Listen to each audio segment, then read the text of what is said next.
May umiikot na usapan ngayon online tungkol sa isang posibleng espesyal na regalo na balak ibigay daw ni Manny Pacquiao sa anak niyang si Eman Bacosa ngayong Pasko.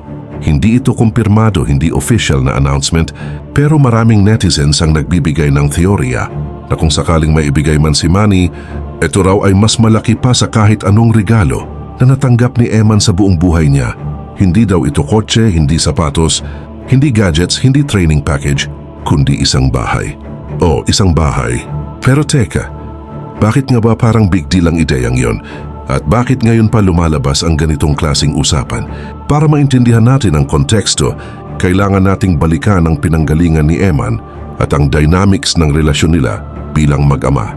Kung matagal niyong sinusundan ang kwento ng pamilya Pacquiao, alam niyo na si Eman ay hindi palaging nasa harap ng kamera.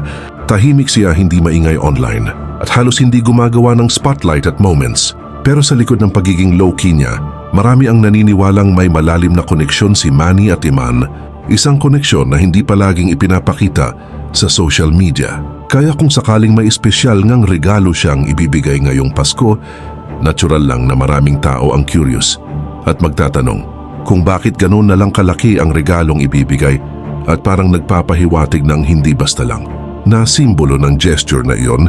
Pero bago po ang lahat, baka pwedeng pa-like ang videong ito, kaibigan. Huwag mo na ring kalilimutang mag-subscribe dahil napakalaking tulong na ito para sa aming mga content creators. Maraming salamat po. Kapag sinabing Pacquiao, ang unang papasok sa isip ng marami ay spotlight, success, legacy at influence. Pero sa likod ng lahat ng iyon, may private world silang pinoprotektahan. Kabilang doon si Eman, isang anak na halos hindi nagsasalita online, hindi nagpa-viral ng sarili, at hindi nagpaparamdam kahit may mga malaking okasyon. At dito, nagiging mas interesting ang teorya. Kasi kung may ibibigay mang bahay, hindi ito magiging simpleng material gift. Ito ay magiging bridge, isang tulay para sa mas maayos, mas private, mas grounded na relasyon. Maraming netizens ang nagsasabi na bakit sa dami ng kayamanan ni Manny, ngayon lang ito na pag-uusapan? Bakit parang timing na timing? Bakit parang may deeper reason? Ang isang tahanan ay hindi basta regalo, isa itong tanda ng stability, security, at long-term na intensyon. Maraming nagtatanong kung bakit sa lahat na anak ni Manny, parang si Eman lang ang naregalohan ng ganito ka-special na regalo. Pero hindi pa dito nagtatapos ang mga tanong. Bakit bahay? At bakit ngayon? At kung hypothetical man ang mga teoryang ito, bakit si Eman ang lumalabas sa mga usap-usapan? Kung susuriin natin, hindi lang ito tungkol sa halaga ng property o sa lupa, may mas malalim na meaning kapag tahanan ang pinag-uusapan. Kasi sa lahat ng anak ni Manny, si Eman ang itinuturing ng marami na pinaka-private, pinaka-tahimik, at halos hindi humihingi ng kahit anong spotlight. Lumaki siya sa environment na malayo sa hype, malayo sa pressure, na kadalasang nakakapit sa apelidong Pacquiao. Kaya para sa marami, kung sakaling totoo ang mga haka-haka, ang ganitong klaseng regalo ay parang gesture. Anak, may lugar kang pwede mong tawaging sayo. May tahanan ka, kahit gaano ka man ka-low profile. At kung matagal mong sinusundan ang galaw ni Manny, alam mo na hindi siya kailanman maingay pagdating sa personal na bagay. Hindi siya yung tipong magpo-post agad o mag-a-announce ng malaki kapag may gusto siyang ayusin o anumang relasyon. Tahimik siyang gumagalaw. Tahimik siyang nagpapakita ng suporta sa paraang hindi kailangang ipagsigawan. Kaya ngayong Pasko maraming nag-iisip na baka ito ang perfect timing para sa isang tahimik pero makabuluhang hakbang. Isang gesture na hindi para sa publiko, kundi para sa anak. Pero ito ang mas malaking tanong. Kung totoo ngang bahay ang nasa isip ng mga tao sa balitang ito, anong klase kaya iyon? Is it a quiet home na malayo sa ingay? Isang lugar na malapit sa pamilya para mas madaling bumuo ng relasyon? O posibleng strategic asset para sa long-term future ni Eman? Dito papasok ang susunod na parte ng kwento. Kung bakit bahay ang napag-uusapang pinakamahalagang regalo, may tatlong posibleng dahilan. Una, symbol of stability. Lumaki si Eman na tahimik, hindi ma-spotlight at hindi nakasandal sa hype. Kaya ang isang tahanan, kung sakaling totoo, ay hindi lamang material na bagay. Isa itong lugar kung saan pwede siyang huminga ng malaya, makapag-isip at magdesisyon ng walang pressure. Parang sinasabi na, anak, may foundation ka. may starting point ka. Pangalawa, emotional connection. Kilala si Manny at ang pamilya niya sa pagiging private pagdating sa tunay nilang buhay. Hindi lahat ipinapakita. Hindi lahat sinasabi sa publiko. Ang ganitong klaseng regalo, kung sakaling ibigay, ay mas personal, mas intimate at mas may lalim kaysa sa kahit anong flashy item.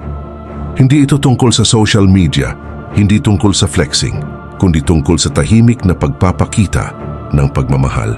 Pangatlo, future planning. Kung may ganitong klaseng gesture, hindi lang ito pang Pasko. Pwede itong magsilbing asset para kay Iman, isang bagay na pwede niyang gamitin bilang basehan ng future projects, creative goals, education plans o kahit simpleng independence. Para bang sinasabi na, anak, iniisip ko ang kinabukasan mo. Hindi lang ngayon kundi yung mga susunod mo pang hakbang. Dito na pumapasok ang twist ng kwento. Maraming nagtatanong, kung may ganong gesture nga, bakit ngayon lang? Bakit ngayong Pasko? At ang sagot diyan ay maaring tungkol sa timing at maturity. Lumalaki na si Eman, unti-unti niyang binubuo ang sarili niyang identity. Hindi siya yung batang naghahanap ng hype o instant reward, kaya kung sakaling may seryosong bagay na ibibigay, mas makabuluhan itong ibigay sa panahon na kaya na niyang i-handle. Ang responsibility at significance nito. Bukod dito may factor din ang family privacy. Si Manny at Jinky ay kilala sa pagprotekta sa personal na buhay ng kanilang mga anak.